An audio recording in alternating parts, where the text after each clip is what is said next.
Olá, sejam todos muitíssimo bem-vindos. Estamos chegando com mais um Conversa com Orley, sempre num oferecimento da Inconews, Start Química e Café Cajubá. Hoje nós temos o grande prazer de conversar com Odomires Mendes de Paula, uma história de quase meio século de empreendedorismo aqui em Uberlândia. Uma história muito gostosa que você vai gostar de ouvir.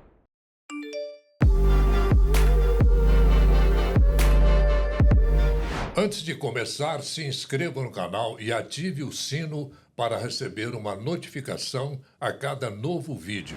Odomires, é um prazer muito grande tê-lo aqui conosco em nossa Conversa com Orley de hoje. Seja muito bem-vindo. Muito obrigado. Eu fico muito satisfeito e honrado, inclusive, de estar aqui hoje falando da minha história para o povo de Uberlândia. É uma história muito bonita, por sinal, viu, Odomires? Odomires, essa história sua de empreendimentos em Uberlândia começou na década de 70, né? Já tem quase beirando 50 anos isso. Como é que é isso? Na realidade, a Paula Tavares, que foi a empresa iniciou, É empresa mãe. ela começou em 78. Ah, 78. certo. E ela, além de ser uma imobiliária, ela que atua muito no mercado imobiliário, para você ter uma ideia, nós vendemos nesse período 15 mil imóveis. Uhum. Não é brincadeira. É. A gente vamos dizer assim, são 15 mil famílias hoje que realizou o seu sonho da casa própria através da Paula Tavares. Mas antes da Paula Tavares, quer dizer, a Paula Tavares nasceu em função de alguns empreendimentos que você já tinha realizado, né? Por volta de 78, você fundou o bairro São Jorge, Morada Nova. Aliás, o São Jorge foi depois, né? Exatamente Foi depois, né? Uhum. O São Jorge foi 2 anos depois 2 ou 3 anos que a Paula Tavares já existia, né? Certo, certo. Aliás, nesse período de 78 a 82, mais ou menos, por incrível que pareça, foi o período de maior dinamismo do próprio Brasil, por incrível que pareça. Foi um período de ouro. Muitas pessoas, às vezes, não lembram ou não têm condições de falar, mas foi um período fantástico. Por exemplo, assim, quando eu fui lançar o bairro São Jorge, a cidade terminava no Santa Luzia. Depois de Santa Luzia era fazenda, não tinha mais nada. E muitas pessoas falavam assim, você está ficando louco, a cidade vai demorar 50 anos chegar aqui. Eu falo, não, daqui 20 anos a Jaú passou daquela, vai chegar lá no anel viário, já passou do anel viário. Então, quer dizer, era um período muito grande. Nesse mesmo período que eu estou te falando, de 78 a 82, mais ou menos, nós, inclusive, lançamos uma morada nova, que era sítio de recreio e morada nova. Não era um empreendimento urbano, nós considerávamos como se fosse a segunda opção da casa. Tinha de ter lá seu recreio, né? Um rancho, uma coisa E assim. a cidade já chegou lá hoje. Mas nesse mesmo período também, de 78 a 82, nós fundamos também o Tangará. O Tangará foi fundado em 1980. Então, quer dizer, logo na sequência, nós construímos a Vila Olímpica do Uberlândia Esporte Clube. Olha que coisa interessante. Tudo isso que eu estou te falando aconteceu nesse período, de 78 até 80, 82, 84.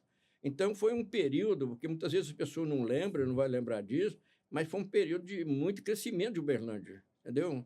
Era um período assim, totalmente diferente, né? E Uberlândia, apesar de ter crescido muito, que continua crescendo, mas ele não tem o potencial daquela época, por incrível que pareça, ele não tem o potencial daquela época. Hoje, nossa cidade é uma cidade moderna, bonita, mas tem um poder aquisitivo baixo. Aqui nós não temos assim, uma distribuição de renda muito efetiva. Entendeu?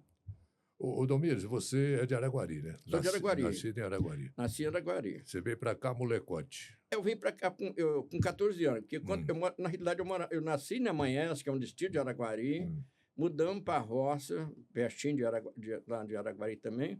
Meu pai era um arrendatário de uma fazenda lá, de um sítio, e eu morei lá até os 9 anos, quando meu pai morreu.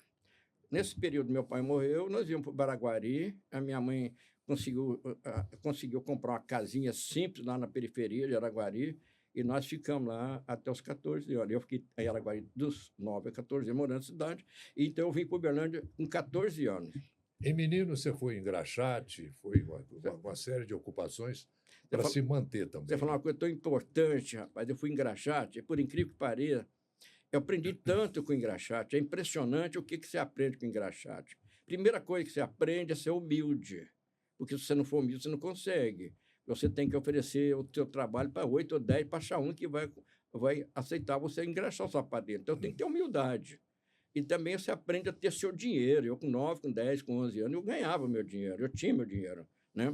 Então, engraxei sapato. E, por coincidência, esses dias agora, um mês talvez passado, aí, foi o dia do engraxate. Eu peguei e fiz um tipo de uma brincadeira. Eu estou homenageando meus amigos engraxates, né, que eu tive o prazer de ter sido engraxate, e apareceu muitas pessoas, muitos amigos meus foram engraxados. E o pior, o importante disso aí, é que são todos independentes, todos bem relacionados, porque ele aprendeu lá na época da adolescência dele, quando era criança, né? Como ganhar dinheiro, como trabalhar, como juntar dinheiro, entendeu? Então, era mais ou menos assim. Vamos dizer assim, eu aprendi com 9, com 10, com 11 anos, que eu nunca podia gastar mais do que eu ganhava. Eu tinha que fazer economia. E ela permanece até hoje. Eu nunca gasto mais do que eu ganho. E eu falo isso para todo mundo. A minha netinha mais nova tem 15 anos. Ela, há pouco tempo, quando tinha 13 anos, ela falou para mim assim, eu tive uma aula de matemática financeira. Eu falei, o que você aprendeu de importante? Eu aprendi que eu nunca posso gastar mais do que eu ganho. Eu falei, então você vai guardar isso pro resto da sua vida. Jamais você pode guardar isso.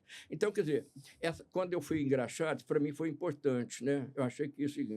E a gente também precisa ter foco na vida. Você tem que ter foco. Onde você quer chegar? Entendeu? E quando eu andava muito na cidade lá para engraxar sapato e tal. Depois eu comecei a vender algumas coisas na cidade. Vendi frango na rua, eu vendia banana na rua. E é bom lembrar, né, Aldorico? Estou te cortando aqui só para contextualizar uma coisa.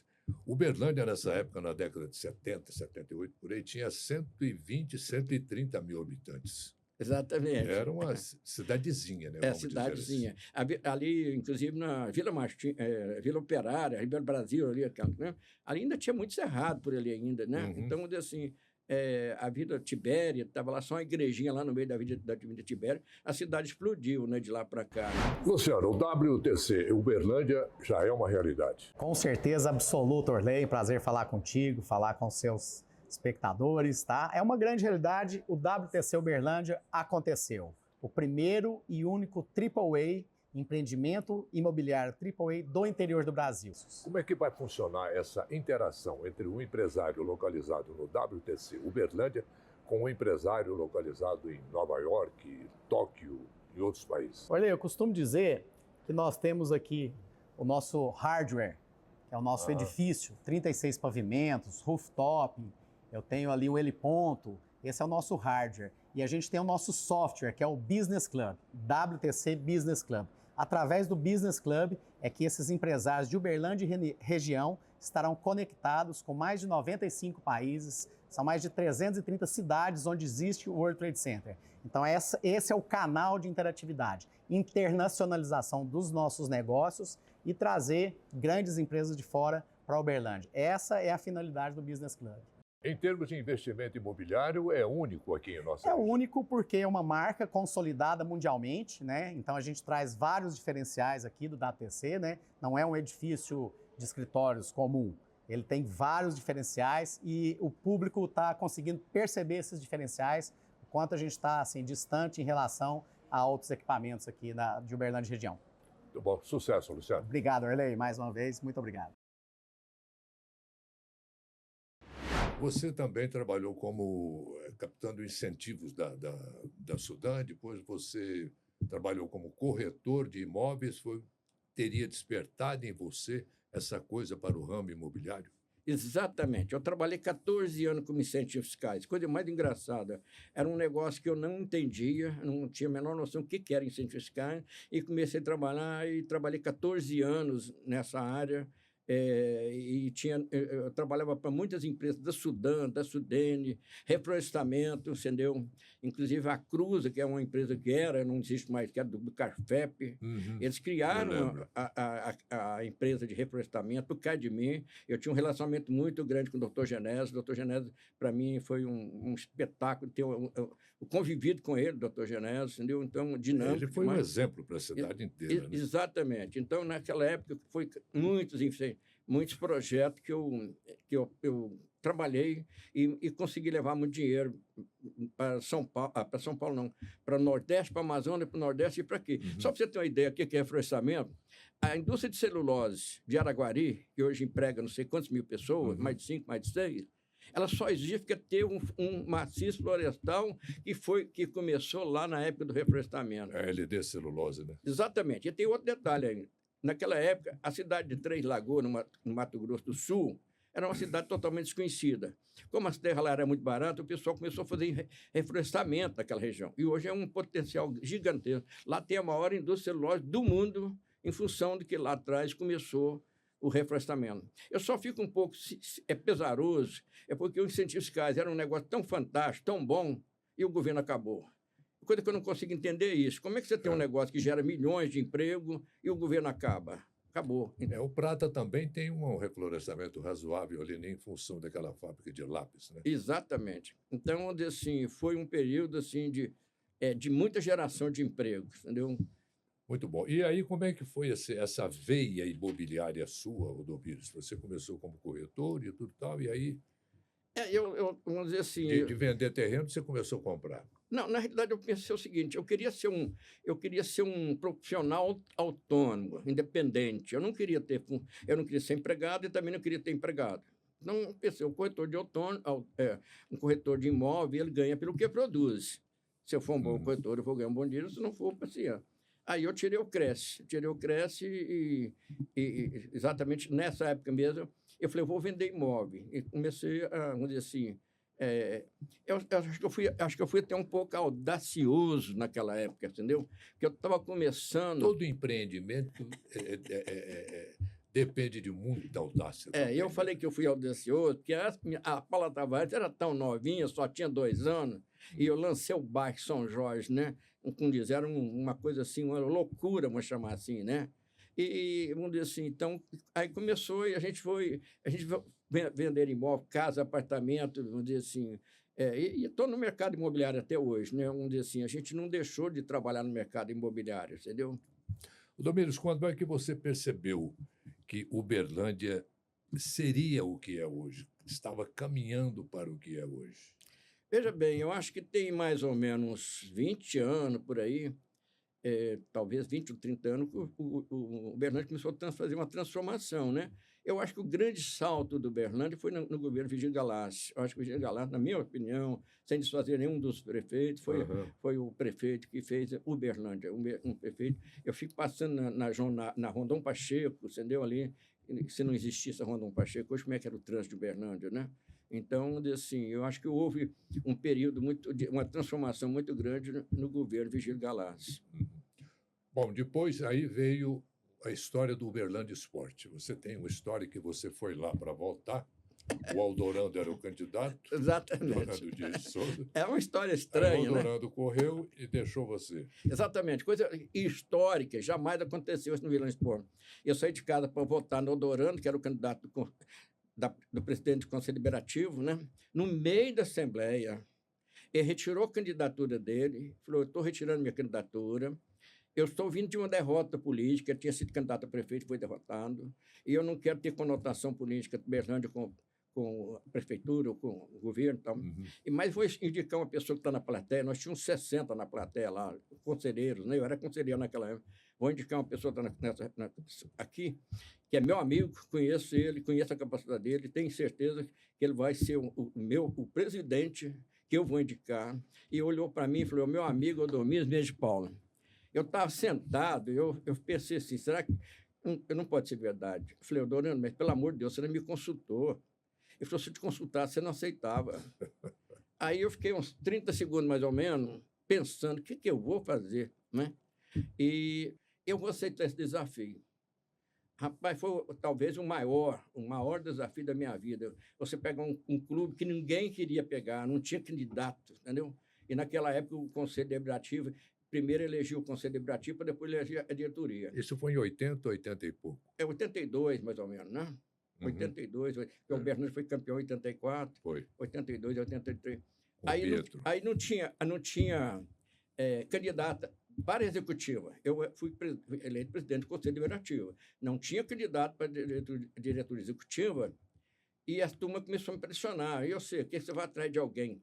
Eu disse naquela época, faz 40 anos, que eu vou dizer aqui agora. A partir de hoje, o Uberlândia não vai mendigar nada, nem nome e nem dinheiro para ninguém. É um time profissional e vai andar com suas próprias pernas. E eu não tinha dinheiro para fazer isso, não, mas tinha coragem, né?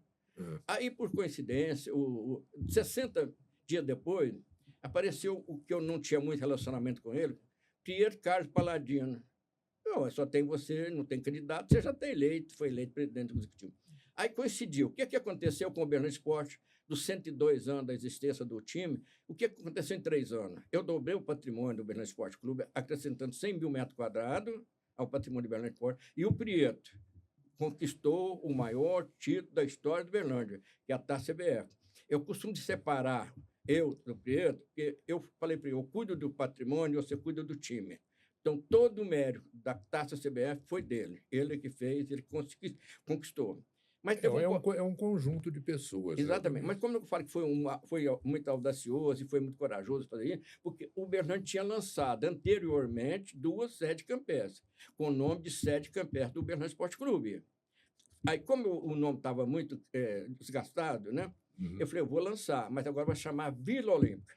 Então, o nome da Vila Olímpica foi eu que escolhi, a logomarca foi eu que escolhi, o local foi eu que escolhi, e foi eu que construí a Vila Olímpica. Então, você é o pai da coisa. E tem mais ainda. E o Uberlândia tinha ganhado 100 mil metros anteriormente, há 3 anos antes, tinha ganhado 100 mil metros lá perto do bairro São Jorge, e só tinha mais 2 anos para construir a sede. Se não construísse, devolvia à prefeitura. Ia perder os 100 mil metros. Eu recuperei os 100 mil metros. Eu acrescentei os 100 mil metros nos 100 mil metros que eu comprei. Então, mira bem. 200 mil. Ficou 200 mil metros. Solvei de 100 e construí mais 100. É claro que eu peguei meu dinheiro de volta. Quando eu falo que eu tinha fui muito audacioso, porque eu mandei passar a escritura direto para o Uberlândia Esporte Clube, sem o Uberlândia pagar nada. Tipo assim, seja o que Deus quiser. Aí eu falei, agora eu vou vender as ações para tirar o dinheiro do investimento e construir o clube que eu tinha que construir. Então, graças a Deus, eu consegui essa vitória. Eu não só tirei meu dinheiro para trás e construí o clube, deixei o clube funcionando sem um centavo de dívida. Muito bom. Então, vamos tomar um café, porque tem muita prosa ainda pela frente, viu, Domingos? Aliás, não é qualquer café que nós vamos tomar. É o nosso café Cajubá. Eu sou um consumidor eterno do café Cajubá, entendeu? Há 46 anos. 46 anos. 46 anos tomando café Cajubá, entendeu? Então, fala assim, é um café, não é só porque é só de Uberlândia, é porque realmente tem qualidade. É qualidade. E você, que mora fora de Uberlândia, que na sua cidade, aí na venda, no supermercado, a gente fala sempre isso aqui. Se não tem o produto aí na sua cidade, você entra no seu celular, no computador, cafecajubá.com.br, faça o seu pedido, entra ali no mix do Cajubá, faça o seu pedido, que logo, logo chega aí na sua casa, né? Maravilha, bom demais. O café é a bebida do Brasil e Cajubá é a melhor opção. Quem mora fora de Uberlândia e região pode receber os produtos Cajubá em sua casa através da loja online que entrega em todo o Brasil. Acesse em www.cafecajubá.com.br e confira todo o mix de produtos e as opções de frete ideais para você. Café é a bebida do Brasil. Cajubá é a melhor opção. A toda hora, em qualquer lugar, café tem que ser Cajubá. Bom, aí construiu a Vila Olímpica e é um belo patrimônio do Uberlândia Esporte hoje. Né? Inclusive o seguinte, o problema do Uberlândia Esporte, da Vila Olímpica, é tão fantástico, que se não fosse a Vila Olímpica, o Uberlândia tinha falido, eu já tinha fechado as portas. Oh. E é muito fácil você entender isso, porque recentemente agora tiveram que vender 36 mil metros quadrados da Vila Olímpica, inclusive todo o estacionamento foi vendido para pagar a dívida. Então, aí eu fico imaginando, e se não tivesse a Vila Olímpica? Não tinha o que vender, né? Porque o Joaquim Ribeiro já não existe mais, entendeu? Então, fala assim, eu tenho uma história com o Uberlândia Esporte Clube, não tem como desassociar o Odomiro do Uberlândia Esporte Clube da Vila Olímpica, entendeu? Domiro, aproveitando a sua oportunidade aqui, uma pergunta que as pessoas sempre fazem para a gente como jornalista. O Uberlândia tem tudo. Para ter um baita de um time, entendeu? Para disputar campeonato nacional, primeira divisão, essa coisa toda. E derrapa e não sai disso. O povo até brinca, não, o Bernardo Sport tem uma caveira de burro lá no Juca Ribeiro que persegue ele até hoje. Como é que você vê isso? Não vejo dessa forma. Eu vejo a diretoria, a gestão. O Berlândia tem tudo para ser um grande time, mas falta gestão. A prova está... Por que em 1982, 83, 84, eu e o Prieto, sozinhos lá, construímos esse patrimônio que está aí hoje? Inclusive, ser campeão da Taça CBF, que representa hoje a Série B. Quer dizer, o Berlândia tinha tudo para ser um time gigante. E, inclusive, quando eu pensei no nome Vila Olímpica, tirar o nome de sede do clube, Vila Olímpica, era exatamente com o objetivo de formar atletas, entendeu? Tem um espaço gigantesco. O Berlândia tem 4 campos de futebol, tem 4 campos society, tem tudo para formar atletas, entendeu? Então, quer dizer, não tem outra explicação é que não seja gestão. Precisa de gestão. Qualquer coisa no Brasil precisa de gestão. Falar em gestão, Domingos, deixando o Berlândia Sport um pouco de lado, vamos falar sobre o tema principal da nossa pauta, que é empreendimento. Empreender hoje, como é que você vê essa coisa? Eu bati um papo com você antes do programa, você falou algumas coisas interessantes. Veja bem, que servem até de conselho para quem está pensando em montar alguma coisa. Exatamente isso. Eu acho que ser empresário no Brasil, aliás, na minha opinião, o empresário deveria ser mais respeitado, porque não é fácil ser empresário nesse Brasil. Uma carga tributária imoral, que a nossa carga tributária é imoral. O tanto que tem de portarias, de resoluções, de taxas e monumentos, é complicadíssimo. É um emaranhado que muda isso, todo dia. Isso, a palavra certa, emaranhado. Aí vem depois o outro que eu não conformo de hipótese nenhuma, é ter 100% do cargo de confiança, na folha de pagamento, os encargos sociais na folha de pagamento. Aí você imagina, você paga R$2.000 para um trabalhador, que é pouco, mas você desembolsa 4 mil, quer dizer, uma coisa totalmente sem nexo, sem procedimento. Quer dizer, você paga pouco, aliás, você paga muito e o trabalhador recebe pouco. E o governo não te traz nada em volta, ele não te devolve esse dinheiro na saúde, na educação, na segurança. Então, eu acho assim, precisava valorizar o empresário. Porque o que acontece com o empresário? Ele monta um negócio dele. Primeiro, ele paga todos os impostos, paga aluguel, se for tiver que pagar aluguel. Ele paga o banco, se tiver que pagar, paga todos os encargos, funcionários, tudo. Se sobrar, ele pega o dele. E muitas vezes não sobra. Esse é o problema, entendeu? Então, o que acontece? Hoje, para ser empresário, precisa ter uma orientação. Eu estou te falando assim, eu convivo muito com essa categoria, micro e pequeno empresário. Eu já passou na minha sala mais de 2... Você tem uma associação? Eu sou presidente da Associação Brasileira da Micro e Pequena Empresa, a BRAMP. Certo. E ela é uma sociedade, inclusive, é uma associação diferente de todas que tem no Brasil.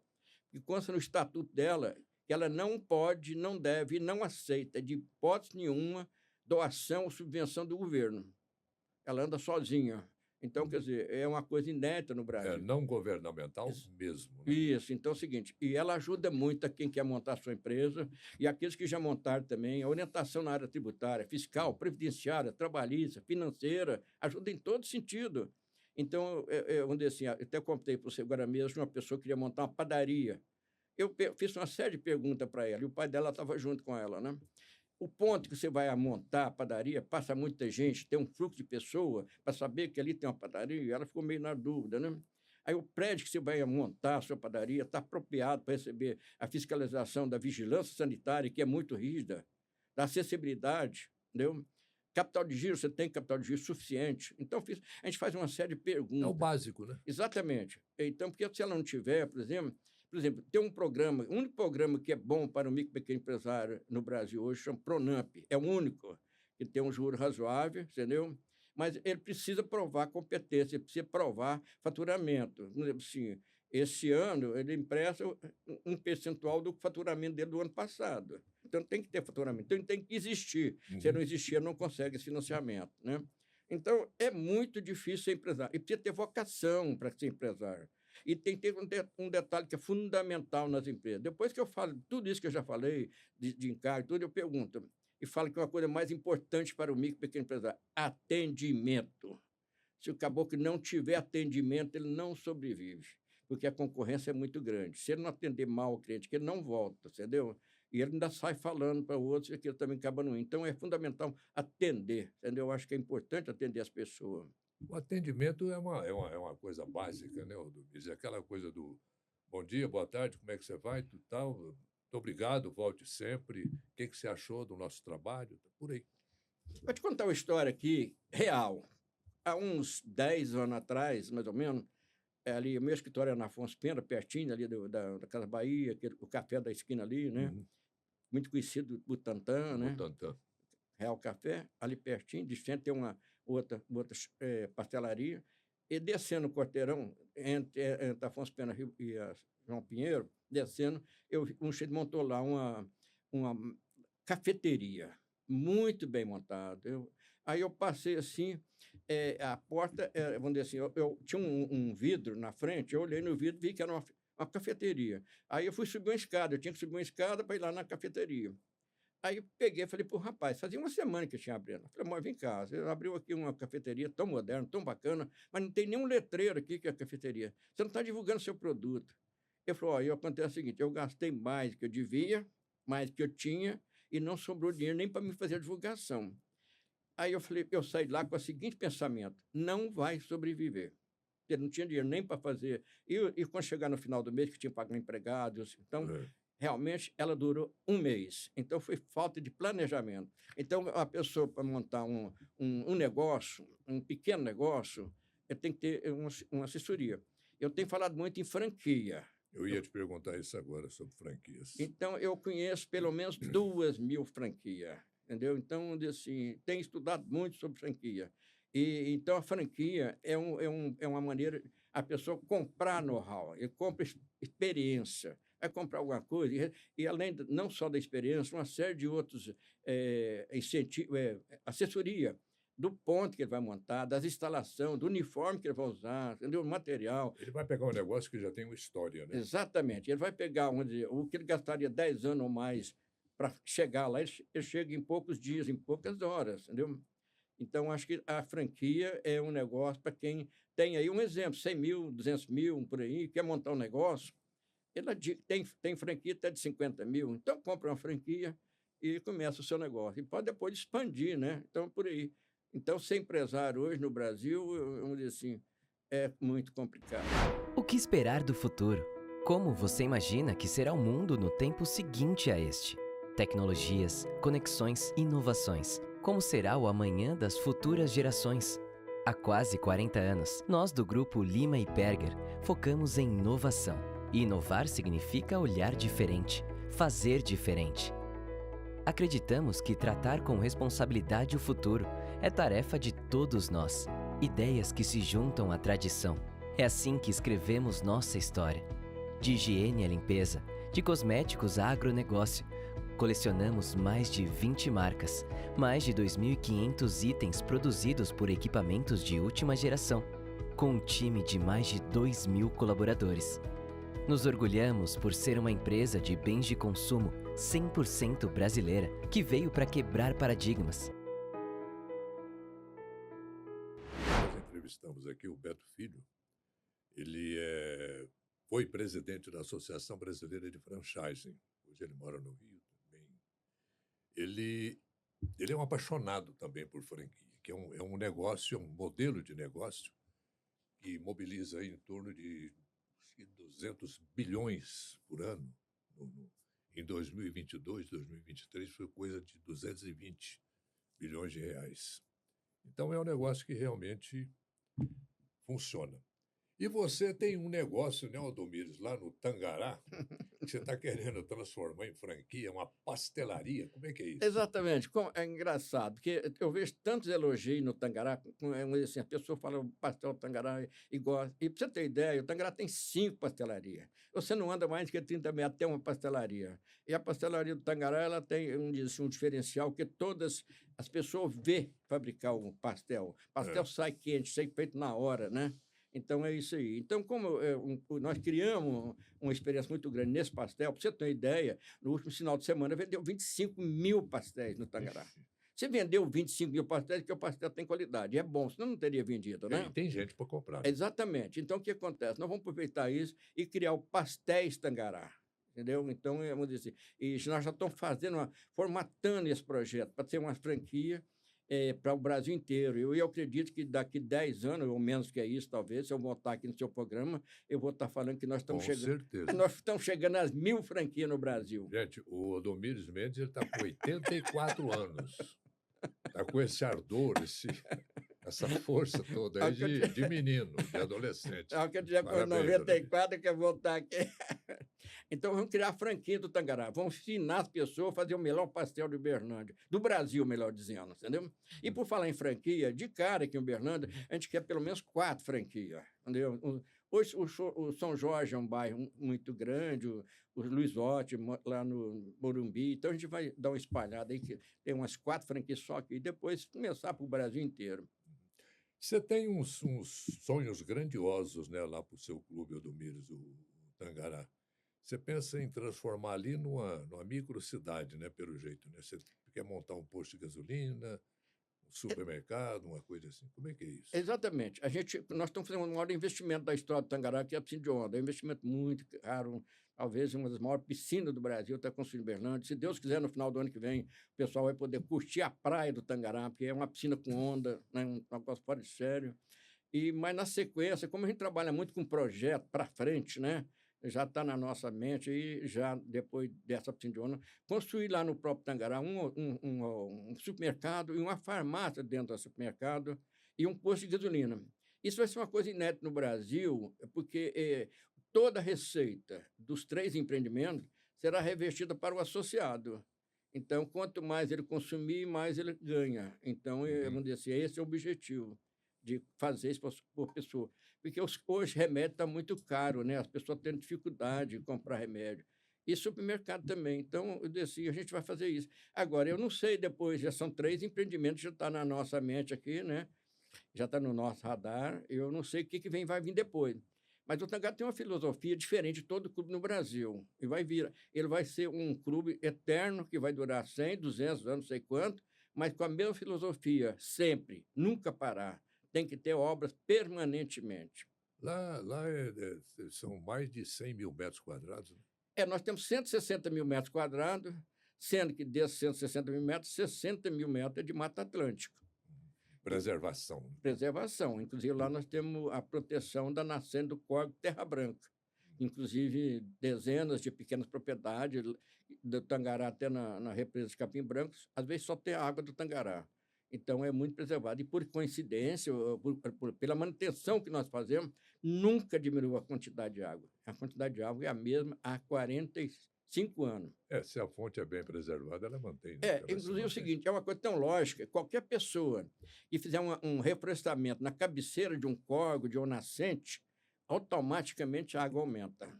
Entendeu? Isso é uma coisa tão natural, entendeu? E muitas vezes a pessoa não cuida da nascente, das matas ciliares, e ela acaba diminuindo a água. Odomires, essa história sua toda começou você ainda já na década de 70, 70 e pouco, 78 e tudo mais. Você previa, na época, uma Uberlândia que é hoje? Exatamente. Naquela época, 120, 130 mil habitantes, com cidade já passa dos 800 mil. Coisa mais engraçada, né? A resposta é tão simples, né? Eu tinha certeza, eu tinha convicção que Uberlândia ia explodir. Entendeu? Quando eu fui lançar o Tangará, era uma fazenda, coisa engraçada. Era 4 quilômetros de aeroporto, era uma fazenda, era uma estrada de chão. Entendeu? Eu cheguei lá, fui com a minha esposa verificar a área lá, e até tem uma história engraçada entre eu e ela. Eu fui mexendo numa caixa d'água, tinha uma caixa d'água lá que fornecia água para os gados que tinha lá, e eu acabei, em vez de eu consertar o vazamento, ela estourou, ela acabou piorando a situação. Matou a vaca de sede. E tinha, depois de 1 ano, mais ou menos, 2 anos, mais ou menos, o clube começou a ter uma certa dificuldade, porque tinha 4 quilômetros de poeira e barro. Era só barro e poeira do aeroporto até lá. Aí eu pensei, isso aqui eu tenho que vender, eu tenho que fazer esse asfalto. Aí tive uma outra ousadia também. Eu tenho muita ousadia na minha vida, essa mais uma ousadia. Eu tinha acabado de construir uma casa no bairro Altamira, uma casa muito boa, 2 pavimentos, 600 metros, terreno de 1.000 metros, uma casa muito espetacular. Cheguei em casa e falei para minha esposa, nós vamos ter que vender essa casa. Quando eu falei que vender a casa, ela ficou assim, parou, né? O que foi? Eu falei, nós temos que vender essa casa e fazer o asfalto do Tangará. É a única maneira de salvar o Tangará, porque tem que asfaltar, porque senão o pessoal não vai ficar complicado isso aí. Tá? Ela não pensou nem em 20 minutos. Se é para salvar o Tangará, você pode vender essa casa. Aí eu vendi a casa e fiz o asfalto do aeroporto até o Tangará. E aquela avenida que vai para o Tangará, 2 pistas, ela tem o nome da minha mãe, Orlandina Ondina. Exatamente porque foi eu que banquei o primeiro. Bacana. É. Então, é a história, né? Quer dizer assim, acreditar no Uberlândia, né? É isso. Domingos, infelizmente o nosso tempo já está meio no fim, mas está o microfone aí à sua disposição para você dar mais algum exemplo, mais algum conselho, alguma ideia. Você que é um pai dessa experiência toda de desenvolvimento aqui em nossa região. Eu queria aproveitar e dar um recado para quem quer montar um negócio ou quer ter alguma coisa, focar. Eu gosto muito dessa palavra focar. Muitas vezes eu vejo uns amigos meus aí correndo atrás de 2 coisas. Eu falo, não vai dar certo. Você foca no seu principal negócio que vai dar certo. Procura ser melhor no seu negócio. Então, eu quero deixar esse recado para os micro e pequenos empresários, aqueles que querem montar seu negócio, foca nele. Então, viva aquele projeto e chega lá. Qualquer pessoa pode chegar onde quiser. Eu costumo dizer o seguinte, eu particularmente cheguei muito acima, muito longe do que eu sempre imaginei, mas sempre focado no meu negócio. E trabalho, né? Muito trabalho. É isso. Domingos, muito obrigado. Foi um prazer enorme tê-lo aqui conosco em nossa conversa com o Rei desta semana. Muito obrigado, eu agradeço. Foi um prazer e uma satisfação muito grande estar aqui conversando, contando a minha história para você e para o povo de Uberlândia, e para a região da nossa região. Isso é planetário, isso vai para o Brasil, vai para o mundo. Obrigado, Domingos. Encerramos mais este Conversa com Orley. Muito obrigado pela sua atenção, pelo seu carinho, pela sua audiência. Até a próxima.